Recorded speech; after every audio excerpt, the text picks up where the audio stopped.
All right. Hi, everyone. Thanks for joining us for our second workshop for Grow Your Audience with Google. So this is our second workshop in the series. Today, we're going to be talking about growing your news audience on YouTube. And today we have Nicolette Scott from the YouTube News team. And we're super excited to share all sorts of best practices with you guys today about YouTube videos, shorts, and in podcasts. So we're really excited to get started.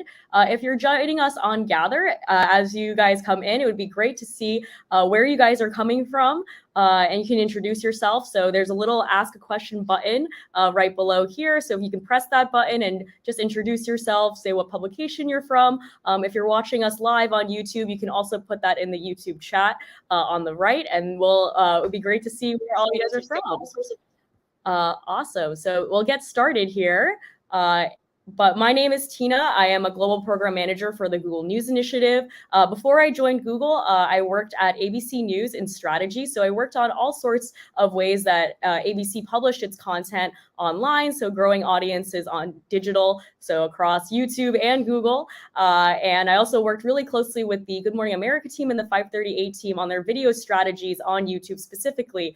So that's why I'm super excited to give this workshop with you guys today, because this is exactly kind of the same questions I had across my experience at YouTube. I was really excited to ask Nicolette. So all sorts of questions around what are the best practices, the best formats, the best things to look at within YouTube to really grow your audience and a monetization strategy. So I'll pass it over to Nicolette now, who will introduce herself. Hi, everyone. My name is Nicolette Scott. It's so great to be with you. I have been at Google for 10 years, and throughout my time at Google, I've always been focused on the YouTube product area. I've worked with clients on the advertising side, on go-to-market strategy, and most recently on the YouTube side, where I work with our news publishers and partners. So I currently lead our news strategy in the US with our major digital publishers and independent news creators. So excited to be here, excited to dig in, and excited to answer your questions. Awesome. Great. And we already see there's a couple of comments already. So hello, Hannah from Cheshire, as well as Anupam. And also, if you have any questions along the way, feel free to leave them in there. We'll try to answer as many questions as we can by the end. And if we don't get to your question live, we try to surface the ones that will be the most broad for everybody to answer. But we will respond to each of your questions via comment if we don't get to them live. So feel free to leave any questions that you have, and Nicolette and myself will get to them by the end of the day today. So don't worry if you have any burning questions that they won't get answered. But we also have lots of resources for you guys available. If you want to learn more about both the Google News Initiative and YouTube, they are linked in this Gather platform itself. So in the resources section, but I'll also let Nicolette talk a little bit more about what are the specific resources that YouTube News offers. Yeah, so we launched a microsite last year, news.youtube. I hope everyone can take some time to check it out. And on this microsite, we have a lot of resources around how you can reach new audiences, build businesses, grow your newsrooms, inform viewers. And also we have some really great getting started modules. So for partners that are either newer to YouTube or thinking about getting started on YouTube, we have some really great workshops that we filmed last year, and we have more coming. So definitely check out the Getting Started tab. We really want to build a healthy ecosystem. We believe that when quality journalism thrives, society benefits. And so that is really the mission behind the work that our team is doing. So definitely please check out news.youtube. And if you're interested in connecting with us, you can sign up to kind of hear more about product updates and programming that we're doing. You can submit your email on the site as well. Awesome. So before we get started, I want to talk a little bit about YouTube's 4 Rs. So this is how we really approach responsibility to the content that we have on our platform. So the 4 Rs really encompass this approach to responsibility, starting with the removal of content that violates our community guidelines. The second is to raise up authoritative voices on our platform. The third is to reduce the spread of borderline violative content. And the fourth is to reward content that meets the high standards we have for monetization. Awesome. So before we get started, just wanted to clarify a little bit on where news appears on YouTube, right? So there's lots of content on YouTube. Everyone that uploads content to YouTube has different places where those things might go. So just to kind of kick off, we'd love to hear, Nicolette, where does news content appear across YouTube, whether it's on the homepage or in other places on the site? Yeah, so we have some products that are actually built out to help surface this authoritative content, as I mentioned. So one area is the breaking news shelf on the homepage, which will populate during a time of breaking news. So, times of crisis or breaking news stories, this shelf will actually populate for all users on the homepage, as you can see here in the screenshot. If you go actually, I think to the next slide, for the next example, we also have top news shelves in search. So when people are searching for breaking news events during a period of breaking news, the top news shelf will appear. And then also top news on the homepage as well to really surface the top news stories as they pertain to viewers. So these are just some of the products that we've actually built specifically to news, but obviously there's also all of the news content that lives on YouTube that is surfaced through search and discovery as well. Awesome. Super helpful. So today we're going to be talking about 3 specific topics, as I mentioned at the very beginning. We'll talk a little bit about how to reach more viewers on YouTube in general. So for all of your video content that you might be uploading to YouTube, not just your video, but also your audio content. So this kind of will apply across all of the things you might be uploading. And then we'll also specifically talk about shorts and podcasts, which are 2 really awesome new products within YouTube that have both been launched pretty within the last couple of years, particularly YouTube Shorts. There's been a ton of interest from you guys on what are the best formats and best practices for news content on Shorts. So Nicolette will be sharing all of that today. So those are the 3 topics that we'll cover. So we'll kick off from there. And again, if you have any questions, please feel free to add them with that Ask a Question button on Gather, or feel free to put them in the live chat on YouTube.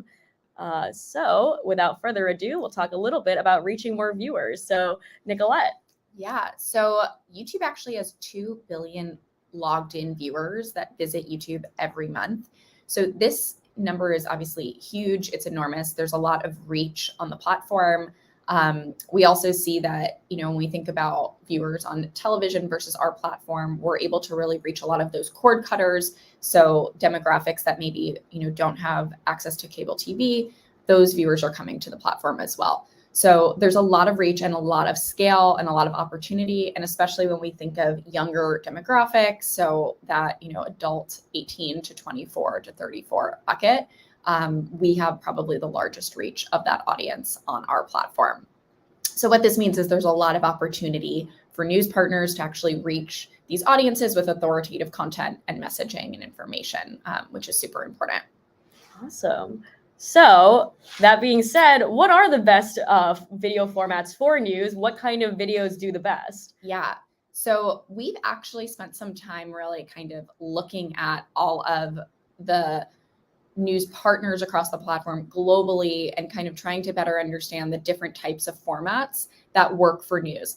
Now, these are really kind of the most common, I would say, existing formats that online audiences are already familiar with. So it's definitely helpful, I think, as a partner getting started to really kind of consider leaning into some of these existing formats. But you have to really think about like what makes sense for your mission and what you're trying to do. And so it's not limited to just these formats. But basically, we've kind of distilled down the most common formats that we've seen for news. Start with analysis, which is really kind of giving the information and kind of giving your perspective or analysis around it.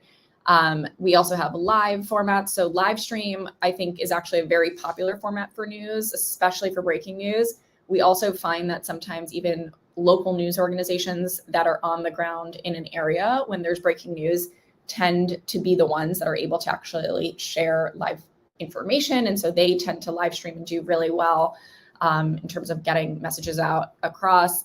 Explainer videos. So some of the partners I work with are very well known for doing this, where they'll actually take a topic and really do like a deep dive to help viewers understand, what something is. And a good example of, a news analysis versus an explainer. A news analysis would really focus on a current story. So when we think about, COVID vaccines, for example, a news analysis would give you kind of the details of what it is, the results, the efficacy around the story. The explainer would actually dive deeper into the technology, into what an mRNA vaccine is, who developed it for the first time, the history, the background. So these tend to be a little bit longer in length, but do super well on the platform, very educational. Documentary also kind of falls within this news category as well. Podcasts, very popular format for the platform. You're going to talk more about podcasting, but podcast content can be video or audio content as well. And then we have interviews. So what's great about the interview style format that we saw, again, during the pandemic, a lot of people were interviewing people virtually over Zoom and just basically recording those conversations and putting them up on the platform. There's an example here from Katie Couric. She's very well known for her interviews and this style. And then roundups and collaborations. So collaborations are definitely a great strategy for creators that are looking to partner with other organizations. So here's an example from an independent news creator who I actually work with, Johnny Harris. He did a partnership with the collaboration with the New York Times. And so it was kind of produced by the New York Times, but lived on his channel and their channel actually as well. And he was doing the research and really kind of like the face of that story. So this should give you an idea. It's a sampling of many different types of formats that do tend to work well, that you can kind of think about as you're starting out on YouTube, where you want to kind of fit in with the broader strategy and like what could potentially make the most sense for you as a creator. Super helpful. So I think you're going to share some best practices on uploading content in general to YouTube and what that might look like. Yeah. So I would say one of the key best practices that we often tell partners, whether they're established partners or partners that are just getting started, is to really understand your audience. And you can do this through YouTube Analytics. So YouTube Analytics is a really great way to kind of help you better understand if the content you're creating is being well received, to understand the performance, to experiment, but also then be able to kind of analyze, okay, is this something that I should do more of? So you'll see in YouTube Studio, and we're going to dive even deeper into analytics in a little bit, but you can look at content performance breakdown by format type. So whether that's long form or shorts specifically, we now have a shorts tab that allows you to dive deeper into shorts that are driving, viewership or comments. There are a lot of tips that I often give partners, whether they're getting started or, have been on this YouTube journey for a while. And that's really around kind of expanding the date range, really looking at analytics within your account to see what's been going on, within the last 28 to 90 days. I often recommend that partners do not make changes kind of abruptly after a video is published until you have more data to really get a sense of whether or not something is performing, and also to avoid comparing between formats. So you want to really kind of isolate shorts from VOD, from live stream, for example. And also, of course, consider outliers. So if you do have a viral hit, understanding what made that video or that short be successful, but then also avoid judging your next upload against that. Basically, when we think about the most important metrics to focus on, you really want to focus on audience retention. So a question we often get is, like, how long should my content be? Like, what's like the average length for news content on the platform? And so as you saw in the last slide, we have so many formats that it's really hard for us to, have a set number of minutes of like, okay, everything should be 10 minutes or everything should be 5 minutes, because it really depends on the format. So if you're going to do a documentary work, and, Vice is a really great example of a partner that does really great in-depth reporting, and kind of going deep for 40 minutes into this docu-style feature. That's going to look very different from, an explainer that's 10 minutes long, or breaking news, or a roundup, or an analysis of some sort. So what I can share, though, is we often find that longer form content, for VOD content, content that's longer than 8 minutes, for example, tends to monetize better because there are more ad breaks. So that's something to keep in mind. But most importantly, I would focus on audience retention. So focus on keeping viewers engaged. Use analytics to understand how long they're watching, to understand when they're dropping off from your video. And if you're creating shorts, really focus on the audience retention and their, choice to actually swipe to watch versus, focusing too much on the length of the short itself. And obviously shorts are capped at 60 seconds, but this is where analytics, I think, can really come into play. And when you do have longer form content, pay attention within the video of like, where are they most engaged? If they're leaving your video at a certain point, why is that? Try to really understand the audience and also like the demographic of who is watching your content. What are the themes that you're covering? Who are you trying to reach? Are you actually reaching those people? Sometimes there are partners that are based in the US, but they actually have really wide-reaching global audiences. And that's sometimes surprising to them, even if they're covering US content or politics or what have you. So definitely analytics is a great tool to really understand your audience and to improve upon your content strategy. Yeah, that's actually a really interesting insight too, because when I was at ABC, Good Morning America used to do, well, they still do these annual summer concerts. Obviously, they're based in New York. And in recent years, they've always invited these Korean pop bands, these K-pop bands to play. And every year when they opened with, like a really big K-pop band, they get a massive influx of views. And obviously, Good Morning America is a television show in the US. So it's not specifically based in Korea or anything like that, but the global audience for that content is really, really huge. And that was also part of the reason why they picked, those bands to open for the summer concert series. So that makes a lot of sense. It's interesting also to think about the minute by minute as well. That's definitely a metric that, kind of more broadcast and Nielsen ratings look at. A lot of the executive producers I worked with used to look at those minute by minute ratings. So it's great that you can also do that on YouTube. Totally. And then, I would be remiss if I didn't address titles and thumbnails, because that is really, honestly, like the lowest hanging fruit, super critical, can make a huge difference in the success of viewers even being able to find your content. So when we think about search and discovery, we think about how people find content. Thumbnails and titles are actually like, as simple as it may sound, they're like at the core of having an effective content strategy. So and they work together and they go hand in hand. So when you think about creating these titles and you think about creating thumbnails, there's a couple of tips I would say that are really important. The first is to be accurate and to make sure the title and the thumbnail are an accurate representation of the video. So what this means is no clickbait. You have to deliver within the content based on what you're sharing in the title and the thumbnail. You also want to be concise. You want to actually keep titles under 70 characters. You want to focus on important words at the front of the title, and also be mindful of how viewers are actually finding your content.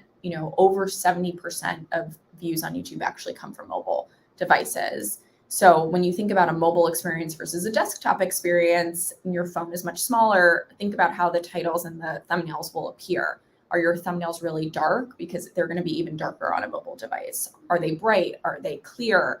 Are they large enough? Whatever image you're using. So that's also super important. And then you want to think about, the searchability of the titles that you have, even the descriptions. So thinking about keywords that are trending, using Google Trends to identify what's trending on YouTube and Google is really important, I think, also in terms of creating, savvy searchable titles. But we definitely recommend spending time consuming content on YouTube yourselves as creators so that you're aware of how you can also stand out, especially for news in particular. News, we often find a lot of the titles, a lot of the thumbnails look the same as we think about the stories that we're covering. So be aware of how you can stand out. And, the real estate is obviously very limited in terms of space, and think about, different audiences have different YouTube feeds. So they'll see different content on their YouTube homepage, on their Up Next, etc. So you want to be mindful of how your video might even be competing with a diverse range of content for your audience's attention. And, again, with breaking news or big stories, you want to see how you can differentiate yourself to stand out among a sea of really similarly focused content, which is the example here. On the right, you can kind of see it's like the same story, multiple outlets are covering it, and some of them are even using like the same thumbnail. So definitely try to figure out how you can kind of stand out, and be mindful of the user experience, whether it's on mobile or on living room. Connected TV is actually our fastest growing screen. So while consumption is still happening quite heavily on mobile, we're seeing a lot of growth on connected TV. So thinking about, again, packaging your content more holistically for all of the different devices or screens is also really important. Makes a ton of sense. And if you're interested in learning more about Google Trends, we did actually do a bit of that in our last workshop on Google Search and Discover with Eitan Horowitz.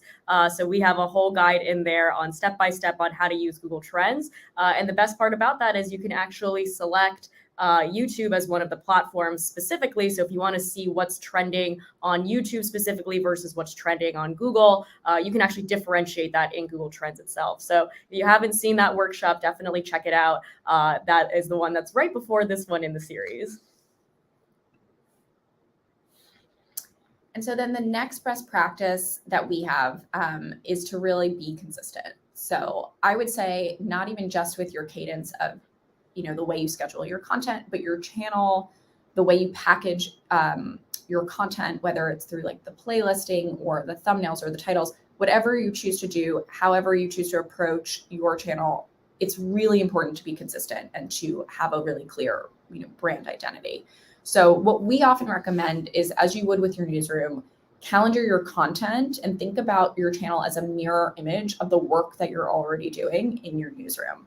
So consistency will help you when it comes to production and planning, having a content schedule, but it'll also help your fans understand what you're doing and how, they should think about you as a YouTube channel, not just as, a newsroom or broadcast company. It'll also help them understand why they should subscribe versus just, come across your content here and there. So if you want to grow subscribers, what you really want to think about is, what is my cadence? Have I made my cadence known to the viewer? Do they know, and do they expect me to post a news roundup every Thursday, of the week, because that's the cadence that we have? Or do they expect new content daily or weekly or monthly, whatever your cadence may be? And we recommend to really focus on creating quality content that resonates with your audience instead of the quantity. So while increasing your output of content will definitely help you from a monetization standpoint, from a viewership standpoint, the more content you publish, like the more views, the more monetization, you want to make sure that whatever you're pushing out is really high quality. So what that means is, again, thinking about the different devices. Is this content that is high production value content that can be viewed on a living room screen or a larger screen? Is this content fitting in with like the rest of the brand identity that you have across, your website and what you're doing on TV, for example? Like making sure that everything is really cohesive and high quality is way more important than just pushing out tons of videos. So I would say like definitely quality over quantity.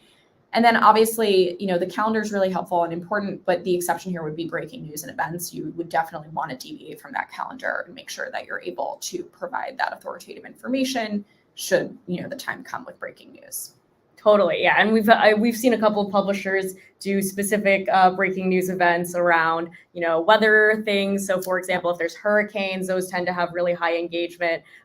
Doing community posts within the feed when you are going live, those are things that all kind of help drive that traffic. Yeah, I would actually, you bring up the community tab, super important when you're trying to build community and grow subs too. I think that's like actually one of the most underutilized features of a YouTube channel is the community tab. You can do so much with your community tab, whether it's just engaging with them, via breaking news stories, if you don't even have a video and you just want to kind of acknowledge what's going on, or when you publish new shorts or new videos, kind of using the community tab to also kind of promote that. So I would definitely encourage partners to do that as well. But yeah, I think we just want you to kind of make YouTube be an extension of your newsroom and the work that you're already doing. So I think thinking about it that way can also be helpful. Yeah, and that definitely works perfectly in line with like posting on a consistent schedule, building your community. It's kind of like a third place a little bit. If you're also already in the living room, you're kind of in that regular space, and that's how you really build your relationship with your audience. And I have to say too, one story I will share quickly.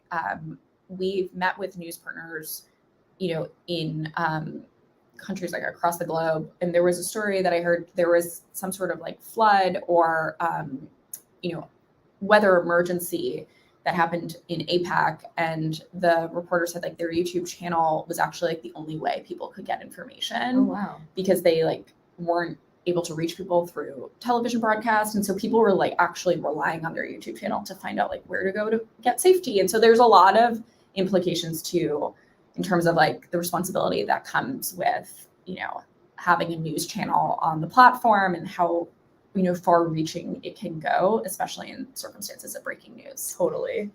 That's really incredible. Always good to have that space to be able to deliver that really quality, authoritative information.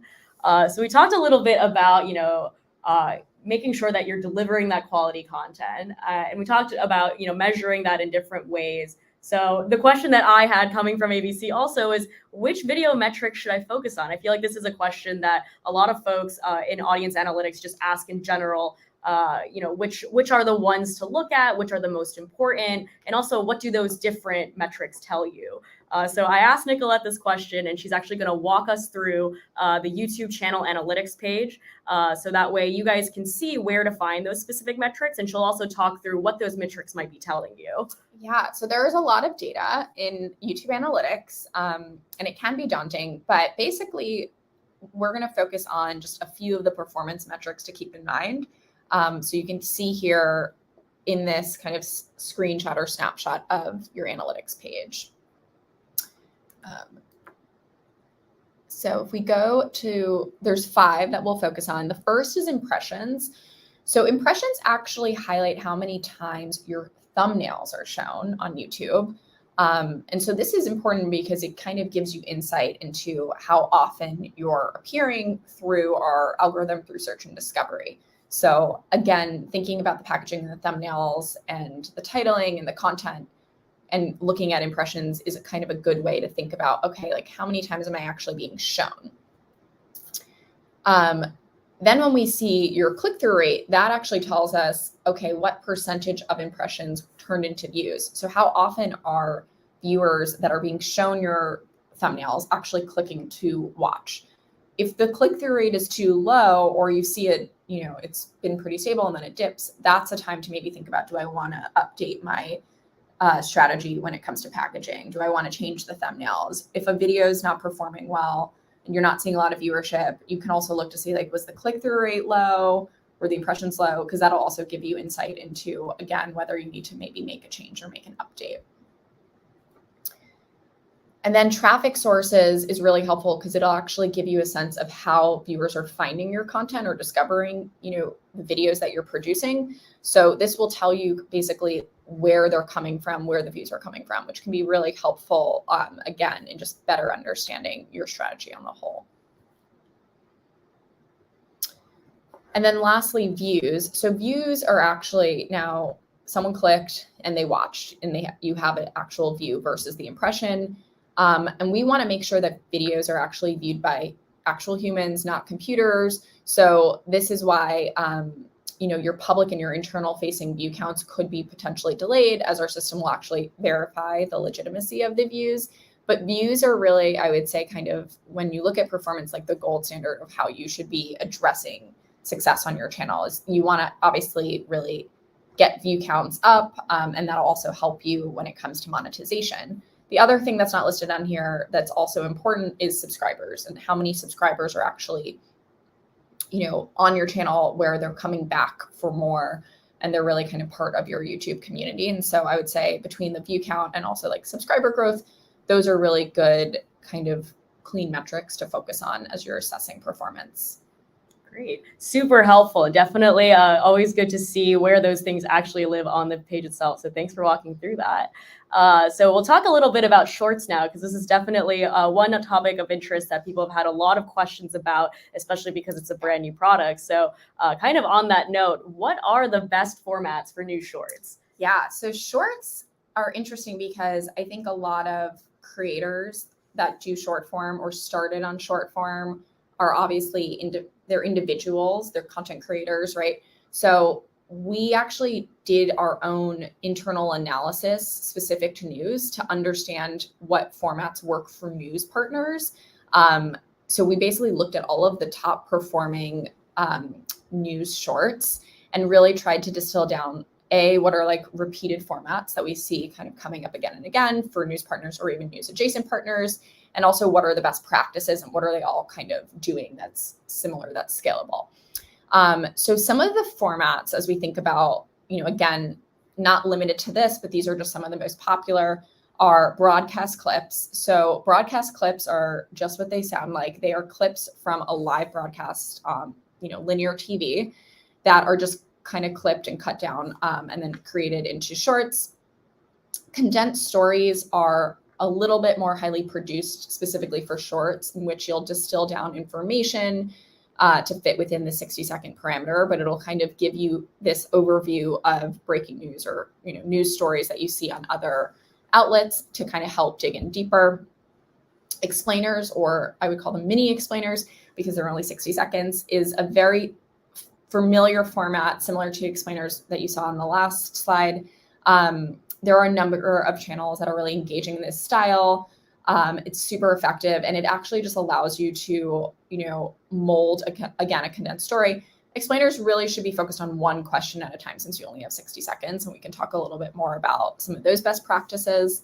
And then interviews, sound bites are really popular. Podcast clips are, again, really popular. So these are just really ways, again, to just clip from longer form content.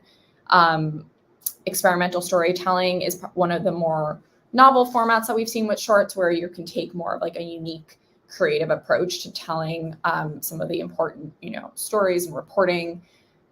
And let's see, raw footage clips, actually one of the most popular formats, I would say. And these do not need to be highly produced. They're often, footage that comes from like a ring on someone's door that is very rough footage, but it's kind of present in the moment. Footage. And then events and cultural stories, again, are a little bit softer news stories and news adjacent. So you get the idea kind of how this kind of list can go on. But I would say, like, if you look at the top, like the broadcast clips, the condensed stories, and the explainers, and then experimental storytelling are probably like the most common that we've seen successful formats for harder news storytelling. And 70 billion daily views globally on YouTube Shorts. So this is really incredible because this number has been growing very, very fast. I think just like a month or two ago it was 50 billion daily views. So there's a lot of growth on the product. What this also means is there's a lot of opportunity to reach new audiences. So I would say the biggest takeaway from Shorts is there's an opportunity for you to really reach more people, to reach younger audiences, to reach audiences that you maybe never would have reached otherwise, on whether it be on TV or even on your main YouTube channel. And that's really kind of like the power of short form right now on YouTube. So some best practices, again, very specific to news that we looked at. So when we looked at all of these top performing news shorts globally, most of them had some of these elements in common. And the first is to include text over video and or dates for context. And so the reason for this is it's a different experience when you're watching YouTube Shorts than when you're watching longer form YouTube content. Longer form content tends to be more leaned in. Someone's making a choice to come and watch a video and sticking around. When you're like swiping through shorts, the experience is not always sound on. And so what that means is context can get lost. For news in particular, especially to avoid misinformation, it's very important to ensure that you have all of the context, even though it's only 60 seconds. So I would say having context like text, having dates is also really important, because someone might find a short well after the news story is breaking. And so you want to just make sure that all of the context that they might need is present in that short. Awesome. The second best practice for shorts is to really focus on capturing interest in the first few seconds, because again, there's this opportunity to reach more people because it's shorter. They're swiping through so much content, which means they can consume so much more content and potentially discover so much more content. but that also means that there's risk of them swiping away, and capturing that interest. It's really in the first 1 or 2 seconds is going to be really critical in having the viewer stay with you. So some ways you can think about doing this is actually even with the titling, to create a curiosity gap, to do something that's maybe a little bit more experimental or novel. If you're going to clip from something that's longer form, which we totally encourage, and that's definitely an opportunity. If you have, archival content you want to clip from, definitely focus on the piece of content that is the most compelling. And you can use analytics to tell you kind of like when peak interest happened. But you really need to kind of have something at the first second or two, or even the title, that's going to grab attention and really cause the viewer to want to discover and learn more. Yeah, and in that Shorts analytics page you showed at the beginning, you can see the drop off, right? You can see, how many people are actually like swiping and viewing versus swiping away, which I think is really interesting too, to see like, is it 75% of the time someone, swipes away from your content or chooses to view? That's also helpful in figuring out, like, do I need to do more in terms of like the title or the way I'm approaching the content strategy? But, things that are sometimes really shocking, or like shock and awe content, does tend to do really well. Not that that's the only type of content that can do well, but that's why I think sometimes that footage that's really rough cuts, like on the ground, is just so interesting. And it's kind of giving this unique viewpoint to the viewer that they would never have access to. And so those shorts do tend to perform really, really well. But also I would say, like, this is an example from Vox, and you can see here, it's kind of like asking a question, addressing a topic, and doing it in kind of a clever way. Those tend to perform really well too. Awesome. And then the last best practice, which is actually one of the most important, because shorts are a great way to longer form content strategy, but you really want to focus on one topic in 60 seconds.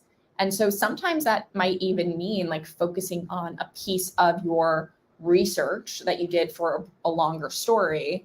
You want to think about shorts as the way you would talk to a friend. Like, you're not going to, say to someone in 60 seconds, like, let me tell you the entire history of XYZ. You're going to focus on, one topic kind of within that broader conversation. So these are examples of mini explainers. You can see like a mini explainer here needs to be like very specific, focused on one question that you're going to answer. You're not going to be answering more than one question in 60 seconds. This is a really great example though from Bloomberg Quick Takes. It's about the way the US counts ballots. And you can see, again, like creating that curiosity gap. I think the title is "Why is the US so slow at counting ballots?" And then she went in to kind of explain the process of how we do that. So another really great example, but definitely be really focused in the 60 seconds that you have. And again, you don't want to sacrifice context, especially with news content. So it might mean that you're creating a video that doesn't warrant 20 minutes or something longer.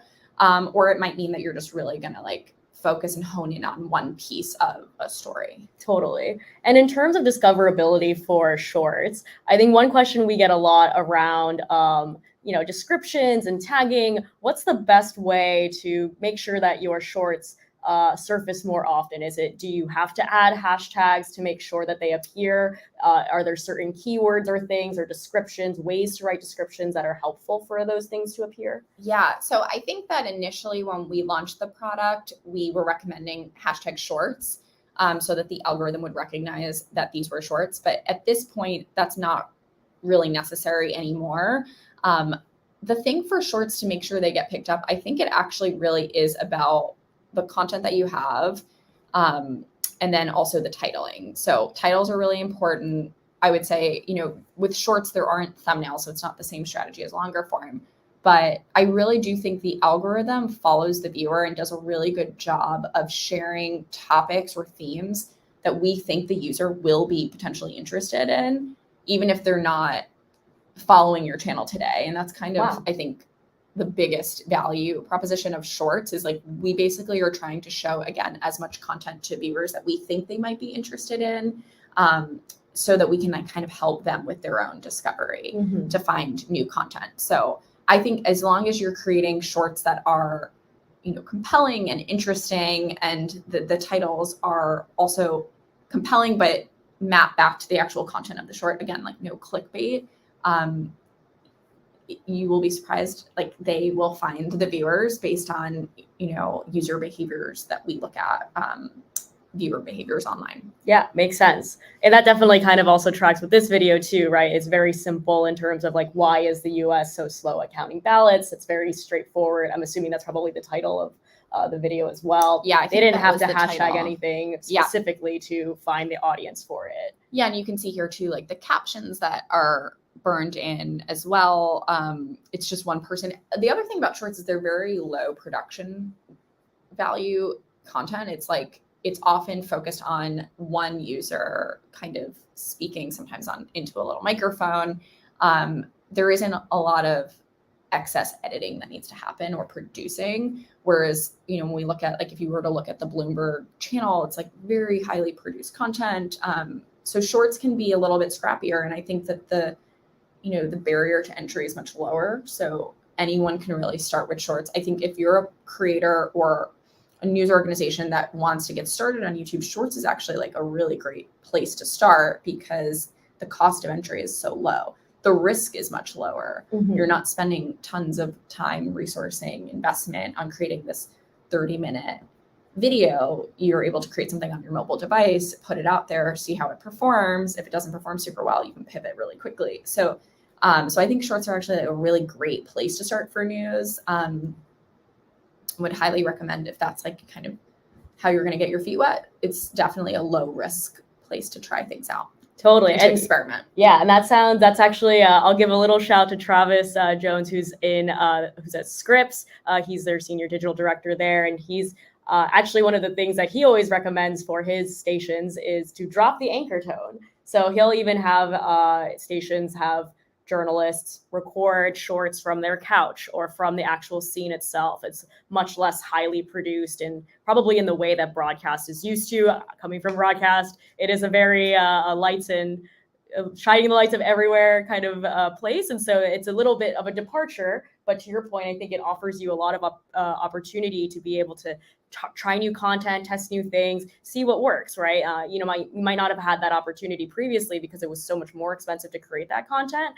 So it's nice to have that opportunity now, especially with the discoverability being less of a burden on an average viewer. If I'm just interested in something, it'll try to match me to it rather than me having to seek out that information myself. Yeah, and you get served so much more choice and content through shorts because of the nature of the product. It's shorter, you're scrolling. So I would definitely say too, experimentation on shorts. We recommend if there's something that you wanted to test or try for a long time, but you're like, I don't know, it's expensive, or I don't know if this is a good idea, try it on shorts. It's like low risk. It's a great testing ground for sure. Awesome. Great. So we're on our last section here. We're going to talk a little bit about podcasts and specifically news content on podcasting. And then we are about 15 minutes out. So if you have any questions, feel free to leave them by pressing that Ask a Question button either on the Gather platform or on YouTube Live. And we'll answer as many as we can live at the end of this section. And if we don't get to you live as well, again, we'll comment in any responses that we have. So love to hear all your questions. Hopefully we're answering a couple of them as we're finishing up here. But one thing we wanted to share about YouTube podcasts specifically is that earlier this year, YouTube did launch podcasts on YouTube Music, and in the US specifically, you can actually access all of those podcasts without a paid membership. So you can download podcast episodes, you can play podcasts in your car or on your smart speakers. You can switch between audio and video podcasts. So you mentioned a little bit about that earlier with vodcasting. And so all of those features are available in the US now, but the team plans to make all of those features available globally by 2024. So again, this is a really great time to get in just because a lot of that opportunity is only really starting now on YouTube Music and podcasts.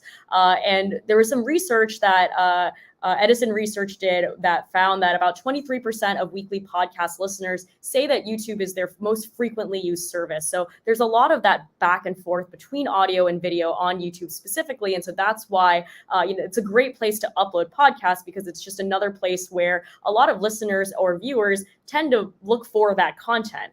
So YouTube's already a destination for discovering and listening to podcasts because of this overlap. And so as part of this research, they also found that it's the number 2 most frequently used service for listening to podcasts. I myself am a podcast listener on YouTube Music. So definitely a really good opportunity if you guys are not uploading your podcasts to YouTube right now. So I wanted to walk through just some best practices for podcasts, specifically if you're just getting started or if you already have an established podcast that you're now uploading to YouTube. So if your podcast is already living on other platforms, you always want to bring that same branding to YouTube in the same way that Nicolette was mentioning earlier, reflecting whatever you're doing in your newsroom and other parts of YouTube. So specifically making sure that you're using the same logos, the same show titles, the same episode titles, things like that, so that audiences on YouTube can recognize your brand on YouTube as the same as the one that they might listen to on another platform. So this is a really great opportunity to reinforce your brand identity. And you can also set those really clear expectations on how often you guys publish your podcasts, or how often the episodes get released. So a really common best practice, this doesn't just apply to podcasting specifically, but it is very helpful if you are starting out, is setting up your brand page, your channel page, to have all of the different pieces of it, so that you're able to really showcase all of the different parts of your brand identity.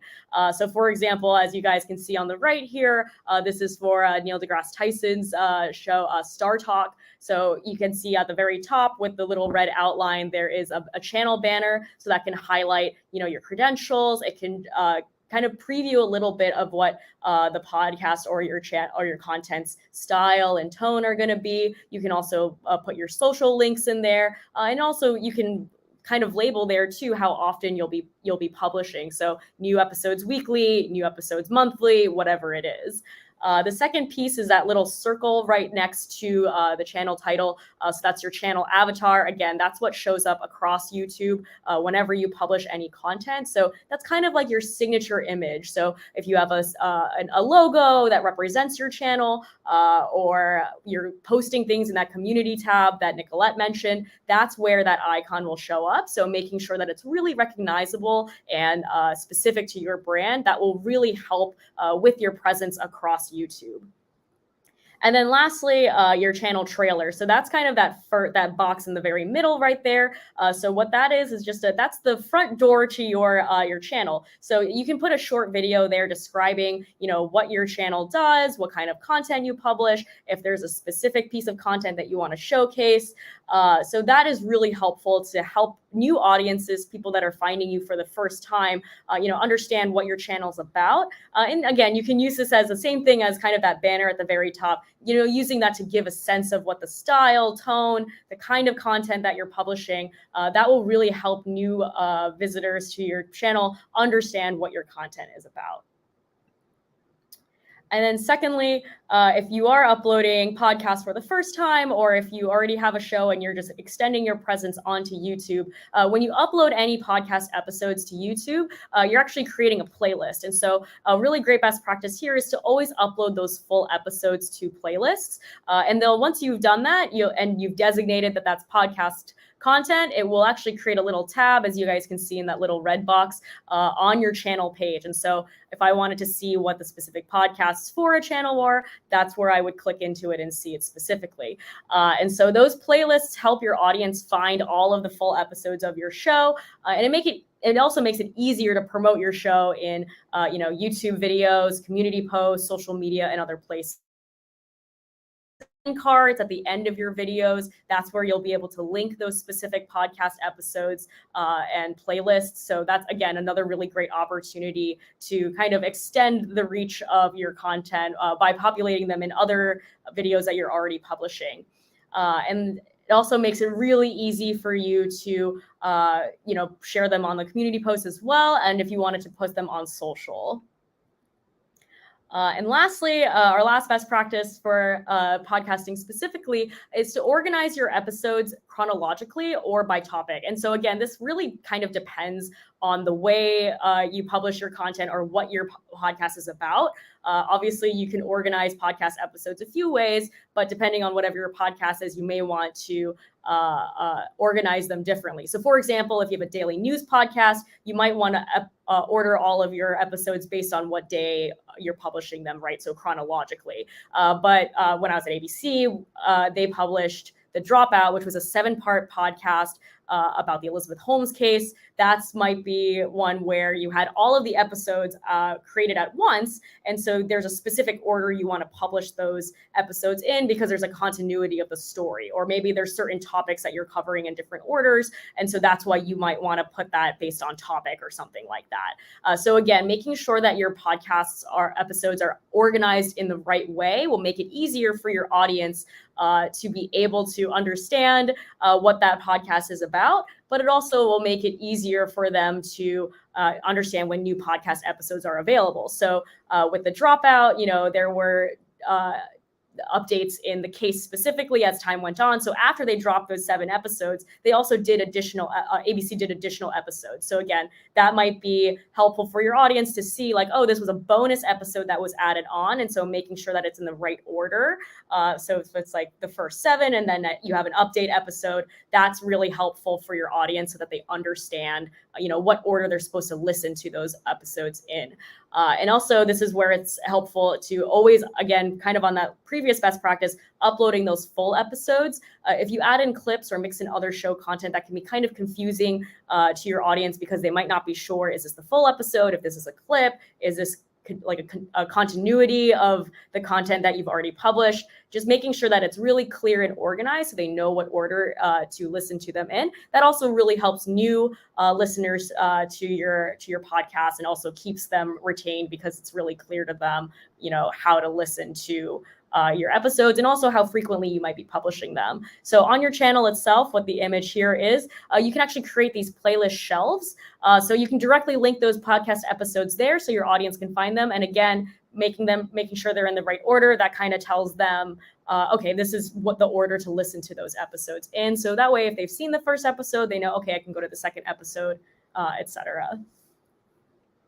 Awesome. So that's all of the best practices we have today. I'll throw it back to Nicolette now, who'll talk a little bit again about the YouTube News microsite. And there's a QR code here too if you want to go to it directly.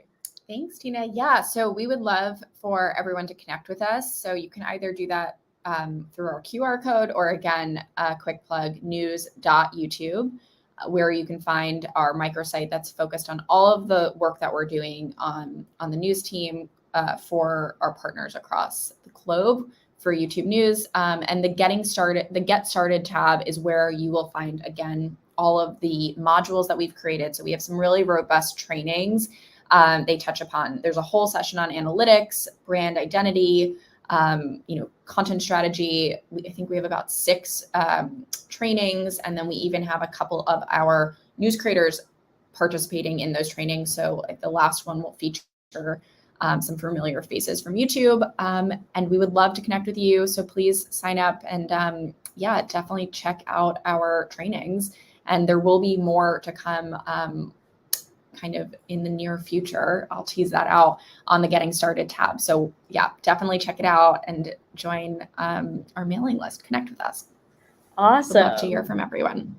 Great. And if you wanted a little summary of everything we went over today, that's right here on the right here. As we mentioned earlier, we're taking questions. So for the last couple of minutes of this workshop, we'll answer any questions that you guys might have put in the little question section. So again, if you're on Gather, pressing that ask a question button, or if you're on YouTube, putting it in the chat there specifically. So we'll go through now as many as we can that cover as many folks as possible. So I'll pose this to Nicolette. Does posting shorts and videos frequently help grow your channel, especially posting daily shorts? Yes. So this is a great question. And the answer is yes. The more you post across VOD and shorts, the more growth, or the quicker, I should say, you will find growth. Daily shorts is a great strategy to have because, like I said earlier, they're lower cost in terms of the production. So they can be done a little bit quicker. So I would definitely say if you have the resources and are able to post shorts daily, and if you are able to post content, weekly, for example, definitely encourage you to do that. But again, you don't want to compromise the quality over the quantity. So I think what's more important is to actually have a cadence that you're following. So that consistency, again, of sticking to your cadence. So if you are overly ambitious and you initially start posting a ton and then you fall off for a couple months, that will actually be more detrimental than had you just kind of started a little bit slower, but stuck to that consistency and that cadence. So you really have to think about what works for you and what's realistic. But yes, the more you post, the more the channel will grow. Super helpful. And just a couple of housekeeping things, because I see there's 2 questions here about whether this is being recorded, as well as whether there's going to be captions available. So we do make subtitling available after we do these workshops. So it will take about a week or so, but we will upload another video again with the subtitles here. So if you want to rewatch this video, it will be available to you again, either on Gather or on YouTube. And again, those subtitles will be added in post. So don't worry there. We promise we make all of this information available so that you guys can reference it again. A question here from Jim. Is there any advantage in culling underperforming videos from a channel? Does low completion rate on some videos limit future recommendations? So that's a very fair question. I think the short answer is no. We don't punish future videos for past performance in any way. I think it really depends. You'd have to look at the channel more holistically, but generally I would say you're not going to be penalized if you have some content that doesn't have as many views as other content on your channel. That said, if the entire channel is not seeing much traction or viewership or, a drop off rate because again, like the titles don't actually match back to the content in the video, that would definitely, I would say, impact the recommendation system. But I don't know that you need to necessarily pull down underperforming videos. I would focus more on the future and what you're doing to really grow viewership. Super helpful. And one question here from Ricardo. Is there any way to measure the probability of contributing to recommendations? Is there any way basically that you can get more visibility in recommended content? Yeah, I would say it really does go back to delivering on the promises that you're making in the titles and the descriptions and the thumbnails. So I think if you are increasing your click-through rate, for example, because you're following best practices, you're packaging the content well, you're really delivering on what you're promising to your viewers, I think you will see over time that those best practices will help with your discoverability for sure. And then the other thing too is thinking about keywords that are trending, what people are searching for, and using some of those keywords in the titling. Again, providing you're going to actually deliver on that is also a really good way to improve your discoverability. Yeah, and Google Trends, again, is a really helpful tool with that. So something we covered in our last workshop that I highly recommend looking at if you haven't gone to that workshop is that specifically different audiences use different words. So if I'm more of a beginner in a certain topic, so let's say the World Cup, I might search soccer playoffs versus someone that's a bigger soccer fan might search something like FIFA. So those kinds of little keywords might make a difference in your audiences depending on who you're targeting. If you're targeting obviously the most audiences, you're always going to get more of the beginners. So you're going to get more of those soccer playoff people versus more of those FIFA people. And again, we have only just a couple minutes left here, so we're going to try to wrap very quickly, but would love, we'll answer a couple more here. And again, any will also answer via comments. But what are some best practices on getting on the breaking news page? What's helpful to surface there specifically? Yeah, so breaking news, I would say, is based again on the content that's being covered. So, the authoritative, credible sources that are covering breaking news, and also viewership and, how much, how many people are actually viewing that content. But we don't really have any best practices in terms of getting onto the breaking news shelves. The breaking news shelves are really there for the viewer experience to really surface the most critical, credible, authoritative content. Makes sense. And the last question we'll answer here, should clips be formatted in portrait or landscape? So I guess this kind of goes across both regular VOD videos, but also shorts. Yeah, so I don't know that we necessarily have a best practice there. I think if you're filming something, horizontal, that's going to be like a VOD piece of content, then you want it to be horizontal. Shorts tend to be vertical. So we would recommend if you're going to upload a short, it should be vertically filmed. It's not ideal to upload a vertically filmed piece of content to a non-short or to like a vertical, to a piece of VOD content. So think about just the user experience and how they're going to be receiving the content and like the device that they might be watching it on. Awesome.